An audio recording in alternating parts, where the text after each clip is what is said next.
Hi, I'm Tim. Welcome to our channel. Thanks for logging on. If you enjoy these videos, please do me a favor and subscribe to our YouTube channel right here at Watchbox Reviews. I would really appreciate it, and I promise to update daily. If you like this watch, see it and purchase it on our website, thewatchbox.com.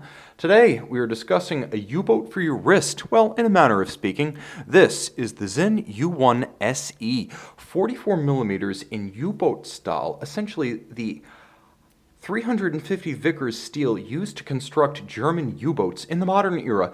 It is both more anti-corrosive and harder, but that's not even the best part. Tegimented surfacing with a black DLC coating. We'll talk about that in a moment.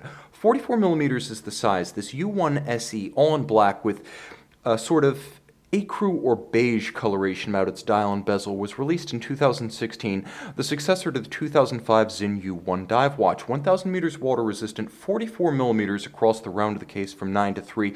Reasonably slim. I was surprised to measure it at only 14.5 millimeters thick. That is a surprisingly slim watch for a 1,000-meter diver. Lug to lug, it's a big watch, but perhaps not as overpowering as you expect. 51 millimeters even from lug to lug. If you include the rigid outcropping of the bracelet, it flares out a bit more to 54.7, but still quite manageable. My wrist is 16 centimeters circumference. I believe down to 14.5 centimeters circumference. You can wear this one easily. The spacing between the lugs is a contemporary 22 millimeters, and you will know that it has strap tool apertures in the lugs for easy swapping out to an accessory strap. The bracelet is Sinn's. They make their own bracelets. They make their own cases. There are an impressive company accomplished not just in terms of design, but also in terms of fabrication. You can see this is a robust bracelet, solidly constructed with big gaps to avoid pinching skin or pulling hair on the underside. They use hex screw sizing for the removable links. The clamshell lock system is over a matching U-boat style, tegimented and black DLC coated clasp. There is a pull-out dive extension that you can reorient and anchor in 3 separate positions for precise sizing. All of it closes up quite solidly and securely, and normally this is where you expect to see tons of chips and scratches through to the metal on most black DLC watches, but there is something to be said for this hardening that's applied, the Tegiment treatment, which is carbon diffusion, and then they put the black coating over it. So maybe I should introduce this properly.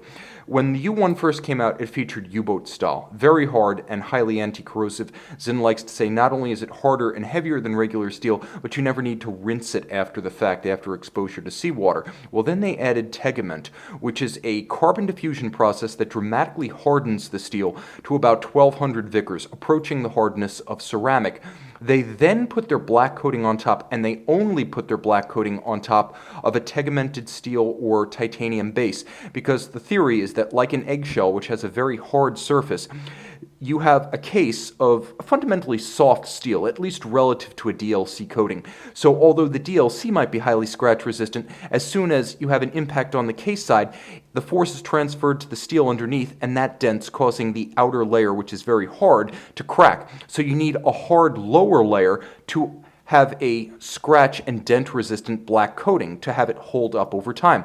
So you have U-boat style that has been tegimented or carbon diffused for hardness, over which DLC or diamond-like carbon has then been applied. Got all that? All I can say is I've never seen such an antiseptic pre-owned DLC watch come in. I can't find a single scratch or chip on this thing. It's almost supernatural. Now, the case band is relatively simple. The legs are surprisingly pared down. These are not brutal lugs by any means. They make Rolex look downright barbarian by comparison with the Sea Dwellers.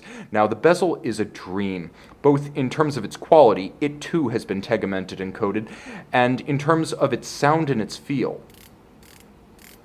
Oh my goodness, it's like a belt-fed machine gun.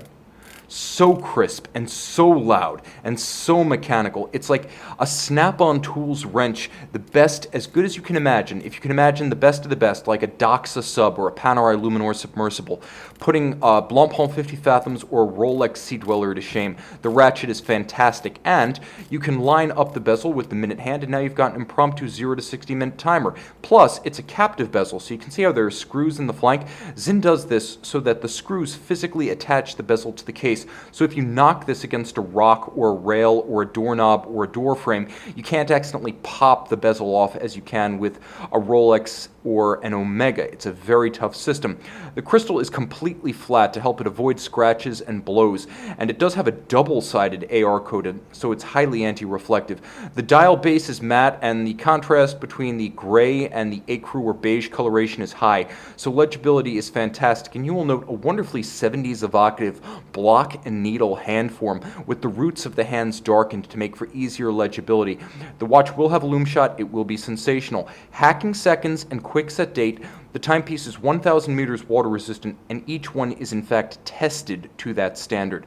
So robustly water resistant, Sellita SW200 regulated in-house by Sinn after being cased up, 38-hour power reserve, automatic winding, 4 Hz beat rate, 26 joules, tank tough. It's basically a 2824. It's a Swiss caliber in a German watch, and that's a pretty sharp combination. See this U1 SE tegimented with DLC coating on our website. Sinn U1 SE, how Germans do lume. See it on the watch box.